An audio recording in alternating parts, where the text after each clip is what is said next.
Hello everyone, welcome to Code DIY. In today's video, we're going to be diving into the world of continuous integration and continuous deployment. So one thing we're going to be doing is we're going to take it a step further and we're going to leverage AWS CodeStar to do this. So what we're going to be doing is we're going to be deploying our Django application with continuous integration and continuous deployment using CodeStar. So one thing you're going to learn is how to use CodeStar and how to integrate tools like AWS Code Commit, Code Build, and Code Pipeline into your Django project. And trust me, you won't believe how much time and how much effort this can save you. So without further ado, let's get started. And it's very much assumed that if you're watching this video, it's assumed that you have basic knowledge of AWS and you have knowledge of what a continuous integration and a continuous deployment pipeline is. So let's get started. So the first thing we're going to need to do is we're going to need to create a new project. So CodeStar gives us the ability to create our own project and choose a template. So the first thing I'm going to do is I'm going to go to probably default. Yes. So we can pick a project template here. We can decide to choose the Python Django template for Elastic Beanstalk. We can decide to pick the template for EC2. In case you're wondering what Elastic Beanstalk is, you can check our videos. We have a video on AWS Elastic Beanstalk and how to perform a blue-green deployment on Elastic Beanstalk. But for this video, we're going to be using EC2. So we're going to use CodeStar and we're going to set up an application type called EC2. So I'm going to select this and I'm going to go next. Now I'm going to call my project name, Django CD. Or Django Apple. Okay, great. So it's going to ask where my project repository is. If you were to have your code based on code commit, you can choose code commit. Otherwise, you would use GitHub. So it's very much assumed that most of us are using GitHub. So I choose GitHub. So for your connections, it's possible you do not have a connection. So in case you click on this empty bar and you see nothing here, you need to click on the connect to GitHub button. And once you click on the connect to GitHub button, you get a new pop-up taking you to the AWS developer tools and you need to create a new GitHub connection. So I already have one, so I'm not going to be doing that. It's quite straightforward. It's more like you're trying to perform third-party authentication with GitHub. So that's what creating a connection is. So I already have a connection to my GitHub called app connection. So that's what I'm going to be using. Now, it's going to ask for my repository owner, my repository name. My repository owner is basically me, who is the owner of my GitHub account, and repository name is basically going to be the name of the repository we're going to be using on GitHub. So by the time we're done creating our template, we will check our GitHub and we'll realize that a new repository has basically been created by AWS CodeStar. So let's go back, and so a description of a repository will be a CI CD templates for AWS CodeStar. Great. So anyone can see this repository. I can decide to make it public or private, but I'm going to leave it as public for now. So my instance type will be t2.micro since this is an example, and I'm going to be using the default VPC. For my subnet, I will use US East 1A. I think that's basically a public subnet. Now for my key pair, you need to choose a key pair when you're creating this. So I'm going to use the Anatoly key pair. So Anatoly basically is a key pair I have on my local computer. So in case you do not have a key pair, you might need to go over to EC2 and go over here. Okay, let's just go into the key pair creation process. So okay, so EC2 basically gives us an options to see all our running instance and our key pairs. Good. Okay, so on the key pairs, I can decide to just create a new key pair for my EC2 instance. So I'm not going to be creating a new key pair now, or probably I should, just for you to have an idea of how this works. So I can call this Django CD key pair So I'm going to leave this as RSA. I'm going to use PEM. If you're using Windows, you can decide to use PuTTY, but I'm going to go with PEM. So PEM has more compatibilities with Linux and Mac. So as you can see, I have my PEM file downloaded. So I can decide to just go back here and reload this. And this is going to show me my Django keeper, so I can select this. So I guess that's been set now. Okay. Next. So it then gives me a review of my project on my EC2 configuration. I just kind of want to check my EC2 configuration just to be sure everything is good. Right, I think we're good. So project repository, Django Apple. So what we're going to do now is we're going to create the project. So when we start creating the project, CodeStar then goes and start creating every single thing we need for project resources. So in CodeStar, you could decide to develop with AWS Cloud 9. You can track issues, you can develop with other IDEs, or add team members who are going to collaborate with you on your CodeStar project. So I think there should be a way to kind of like see the logs of this project, but yeah, there should be a way to see the logs, but we're not going to be taking a look at the logs right now. I said something that CodeStar is going to create a repository for us. So as you can see, we have the repository. It's very much visible now. We can clone it, but to be sure this repository got created, I'm going to go to GitHub and I'm going to go to my repositories. So when I go to my repositories, we can all see that, okay, Django Apple is basically the application I just created with my CodeStar. So we can see now that CodeStar has basically created a repository in my GitHub account for my application. So with this, you kind of get a readme.md on how to set up your project, what you need to do, how you need to work with your files, and how you need to start your server. So the first thing I want to do is this. While this is running and all my project resources have been provisioned, what this means is that the instance and every AWS resource I need to make my application run is working. So it's in progress, it's getting built. So what I'm going to do is I'm just going to take this here, I'm going to copy this, then I'm going to open a new terminal. I think I can open a terminal with Ctrl-Alt-T. Yes, so the first thing I'm going to do is this. I'm going to cd into my document. I'm going to do git clone. I'm going to paste the URL.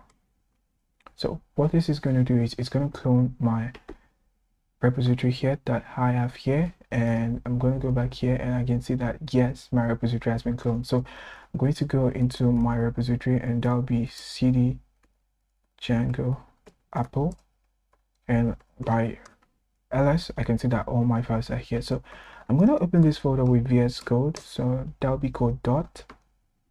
So what this does is that this basically opens our application in Visual Studio Code. So now what I want to do is I want to go over all the files we're going to be using. So first I'm going to zoom in a bit so we can have a clearer view of what this looks like. So good, just a little bit, and yes, we're good. So now, as we can see, we have a Git repository, we have EC2 Django LO requirements. So let's start with the EC2 Django folder. EC2 Django is basically our settings. It contains all settings we need, which is the init.py, asgi.py, settings.py. Like I said before, I'm kind of assuming you're familiar with AWS, you're familiar with CI/CDs, you're also familiar with Django. So I believe these files are not new to you. You know what a urls.py is. So these are basically all our project settings. So depending on how your project works, you might need to customize this. So normally what I kind of do is I kind of have a settings folder that contains settings for local and development. And if you were to use a cookie cutter template, that's how it's gonna be also. So let's close this and let's go to Hello World. Hello World is basically an application. So this is our Django application, which is EC2 Django, but this is an app inside our Django application. So if I go to settings.py and I go under installed apps, we can see that I have my Hello World installed apps. So in situations where you're not quite comfortable with the name of this project, you might decide to rename it. One way of doing this is you can just go over here and type EC2 Django, and everywhere you have EC2 Django here, you can decide to probably just rename it to something else that is let's say blog. So this is basically going to replace EC2 Django with the word blog. I'm not going to do this now because refactoring your code base just to change the name can be a bit tricky at times. So I'm just going to leave that now. So hello world is basically my application. It contains my admin.py, models.py, and I think everyone kind of has an idea of what this does. So I'm just going to close it now. And we also have our requirements. So requirements basically contain the common.txt, which are basically the requirements that are common to both our development and production environment. So the requirements that you basically need in your production and your development environment. So maybe like the Django debug toolbar, which is needed in dev, but you might need something like psychopg2. You would have that in your requirements common.txt.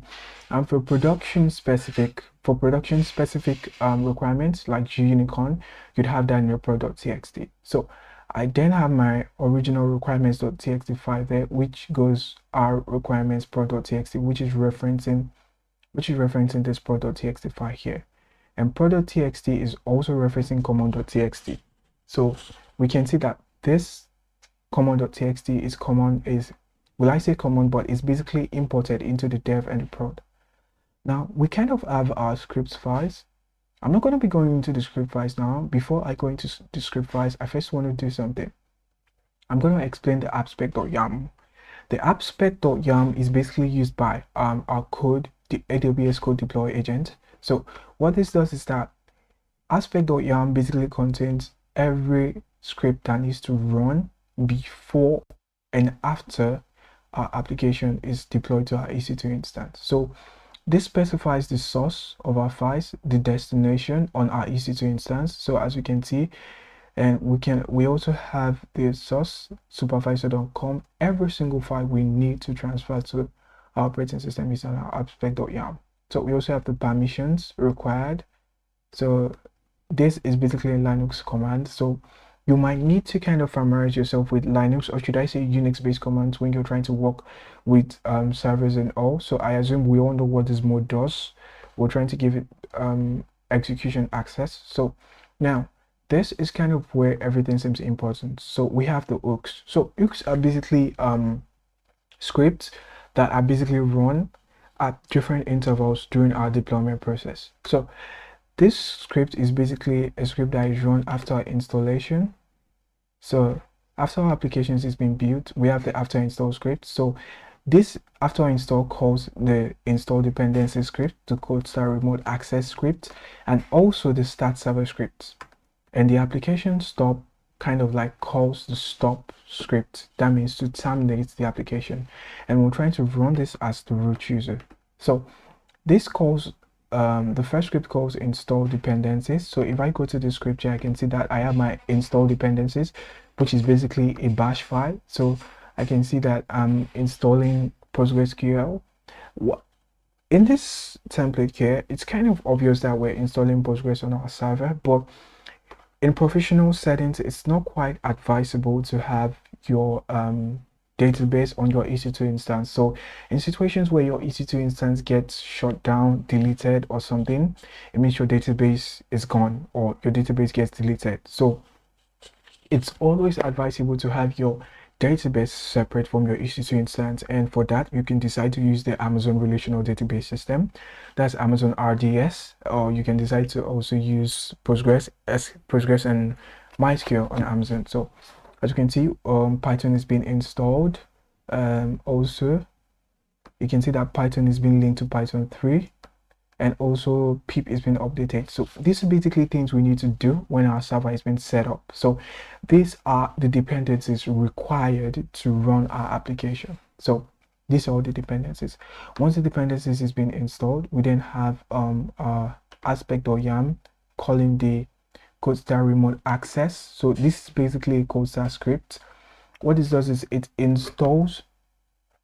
basically installs AWS CodeStar remote access management systems and it kind of fetches, I think, allows project members to remotely access EC2 instance. So what this does is it basically allows us to access EC2 on this.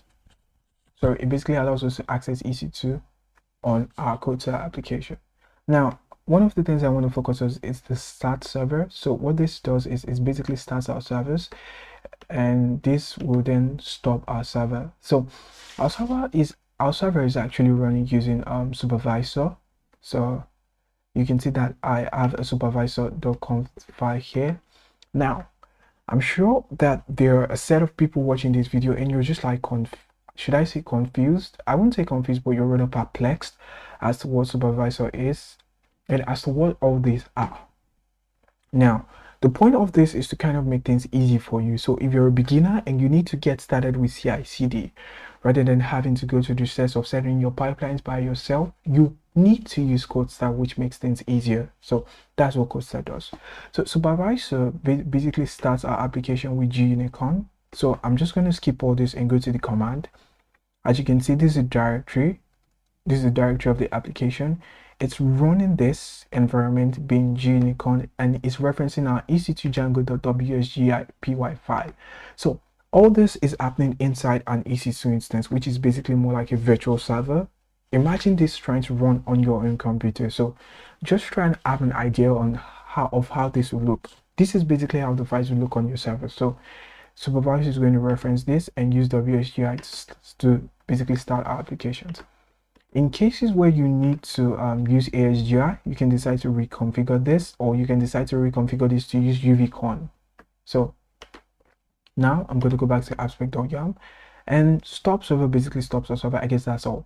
Now the build spec.yam is basically used by AWS code build. So what this does is it's basically builds our application before getting to the deploy phase. So we basically have this code build phase before the code deploy phase. That means our project build is run before the abstract.yam. So you kind of have different build commands in your running on your EC2 instance, all requirements and all. But most importantly, you kind of have test. So this is where all tests get run. So imagine someone kind of like writing a test on your application, or it's you write a test to test a model or to test the client or something, and probably something goes wrong. The build is going to fail, which ensures that your application is not deployed. So this kind of ensures that we don't have problems on our production server. So when we have a test under the preview command, our unit tests are run, and we can then probably try to deploy in cases where we have situations where our build fails. So these are our build artifacts, which are basically files from our builds. So you also have the manage.py. I'm sure for developers who write Django, I do not need to explain what a manage.py file is. So this is our readme.md. You can decide to customize this to suit your project. So most importantly, my template configuration.json, I think this is going to be used by my template.yam. Now, this is kind of an important file, my template.yaml. So my template.yaml kind of like contains all my resources, which is my EC2 instance, my CPU credits, my configurations, my image ID. I can decide to specify what image ID I'm using over here. So if you want, you can decide to edit this also. So my instance type, my key pair name, and also my network interface and my environment. Now, it also contains the user data for people who don't know what user data is. So in cases where you need to provision an EC2 instance or deploy an application on EC2 instance, when setting up your EC2 instance, in the process of setting up your EC2 instance, you might need to install some dependencies or some files on your EC2 instance. So for example, if I'm creating a new Ubuntu server with EC2, I might need to install Apache or Nginx. So what I need to do is I need to have that under my user data. So all the type of installation I kind of want to have, this kind of helps us automate some installation of some dependencies we need to run our application on EC2. So you basically do not have to use a key pair to log into your EC2 and you start having to install things like Ruby, which is here. You basically put Ruby under your user data, and this is going to install Ruby for you. So we also have yum install Ruby. We also have yum install Cloud Agent logs. So we also have AWS install code deploy agents. Now, to make use of code deploy agent, you need to install AWS code deploy agent on your EC2. That means that for you to deploy your application using code deploy to EC2, you need to install a code deploy agent on EC2. You might need to check the code deploy documentation separately. This is on the documentation. So in cases where you also need to install the AWS CLI, you need to do it here. So there are situations where we need to do with environmental variables. So there are situations where we basically need to deal with environmental variables. One of the things we can do is we can make use of AWS CLI with SSM parameters to store our environmental variables. That kind of makes our env available in our EC2 instance. So I guess that's a clear explanation of what everything is. So now that we're done with this, let's kind of start our application. I know that was long. I know some of you might have skipped to this part of the video, but I think you should all go back to kind of just like understand what all those files do, especially if you're new to CI/CD. So the first thing I'm going to do is I'm going to create a virtual environment, virtual env venv. So while I'm doing that, I'm going to create a file here called gitignore. That'll be gitignore. Sorry, gitignore. So I'm gonna have dot at the front, so that'll be dot gitignore. So I want it to involve my venv. So I don't want to have a situation where I'm putting my venv folder in production. So with this, I'm going to activate my virtual environment, source virtual env venv. Okay, I guess that was a mistake. So source venv, that'll be bin activate.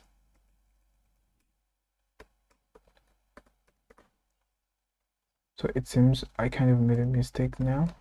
So I'm going to do something with pip install. That'll be require r requirements.txt. So what this will do is it's going to kind of like install all requirements that I need from this requirements.txt file. So it's going to install supervisor, it's going to install Django. Now to start my application, I can decide to start my application with Unicorn. So I'm just going to go to supervisor and I'm going to copy this command here because I want to use Unicorn to run my application on local. So now I think we can decide to go back to CodeStar.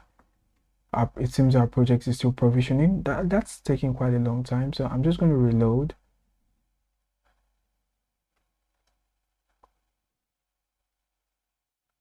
Okay, I guess it's done. That's good. So while that is completing, so I'm just going to wait for this to be done, and once all the packages are installed, I'm then going to start my application. Okay, good. So I'm going to Ctrl+Shift. Okay, now I want us to test this locally so we can know what our application looks like. So now that I have this, okay, it seems something is wrong. So let's see, requirements, start server. So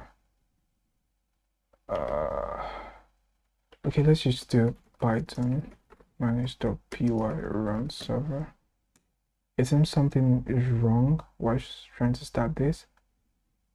Okay, operational error, could not connect to 5432. It seems our application is trying to connect to Postgres because Postgres runs on 5432. So I'm just going to go to settings.py and let me see. Okay, so I want to comment this out right now.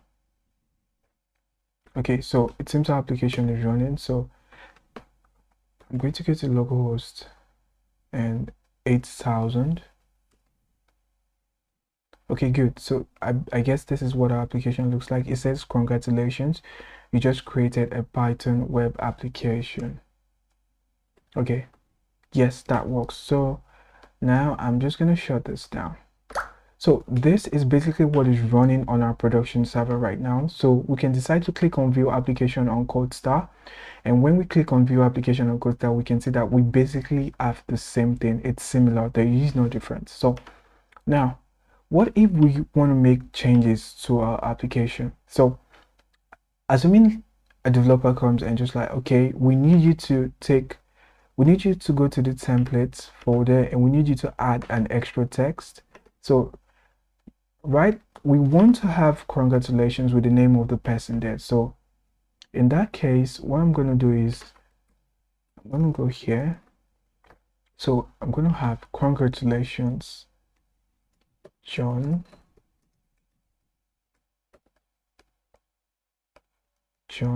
Doe.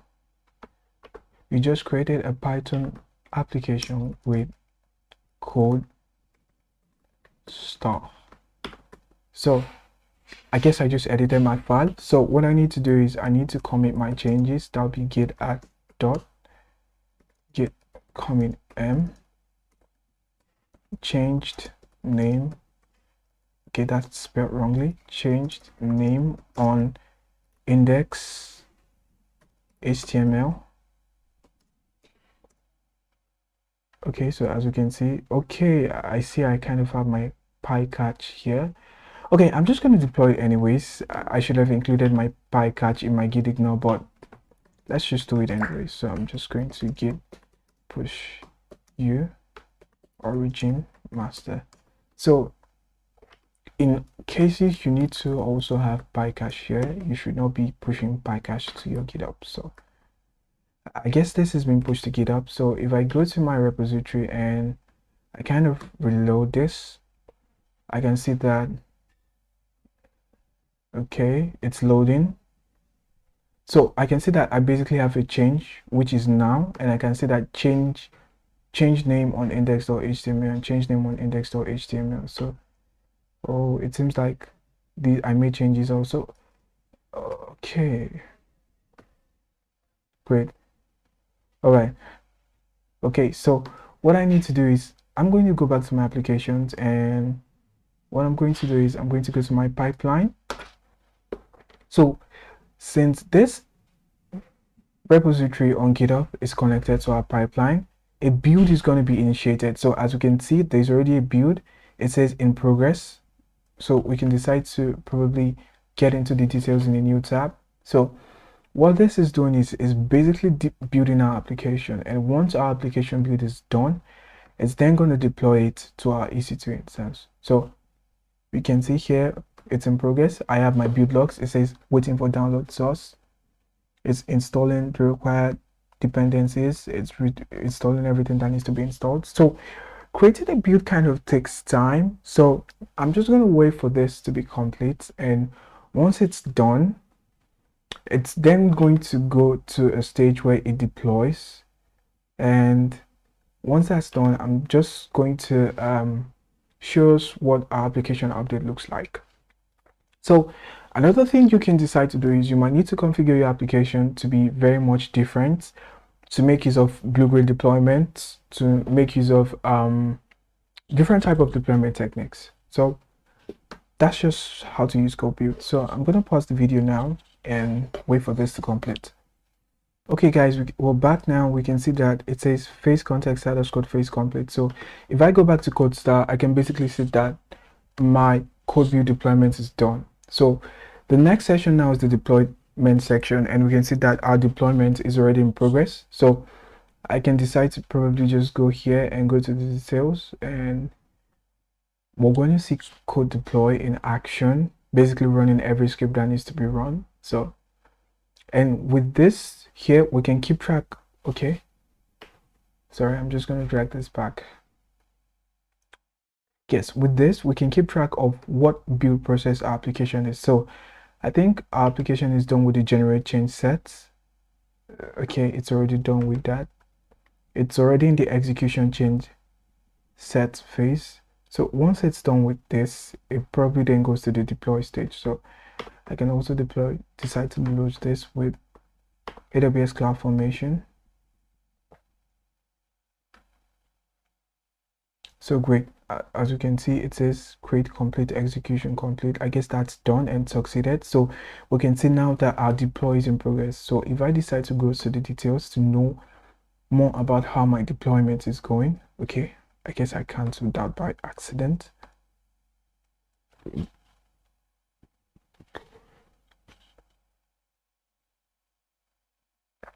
Okay, AWS Code Deploy seems to be running. So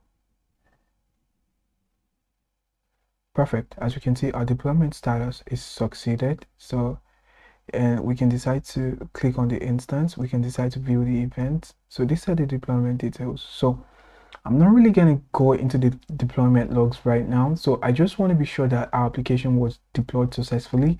If we recall from what we did, we'll basically see that we made a change to our index.html file here, and it says you just created, congratulations Django, you just created a Python web application with CodeStar. So I'm going to view the application. So yes, we can see it says congratulations Django, you just created a Python Django web application with CodeStar. So that is basically a simple and easy way to set up continuous integration and continuous development for your Django application. So if you decide to expand your application here, you decide to write more tests, you decide to write more tests using PyTest, you decide to probably create more things, you can expand your application with this. So you basically do not need to worry about creating an aspect or file, setting up bitspec. CodeStar does it all for you. So this is kind of like the recommended way to create your CI/CD applications now, so you do not have to go through so much stress in setting up your applications. So CodeStar basically saves you a lot of time. So I hope you all enjoyed this video. If you have someone who is going to be interested in something like this and you have friends, share it to them, let them have an idea of how this tool can help them. You can also decide to adopt this. If you have a development team, you can decide to start using CodeStar for all your projects, probably Node.js or probably Python, Ruby. So that's just about it. And if you have any questions, you can ask your questions in the comment sections, or if you kind of have any comments, it's really nice to have them in the comment section. So thank you all for joining me today. I hope we all get to see each other in another video. Probably I might do something similar using ECR or an ECS, but I guess that all depends on you guys. So thank you all for joining me today. Have a great day.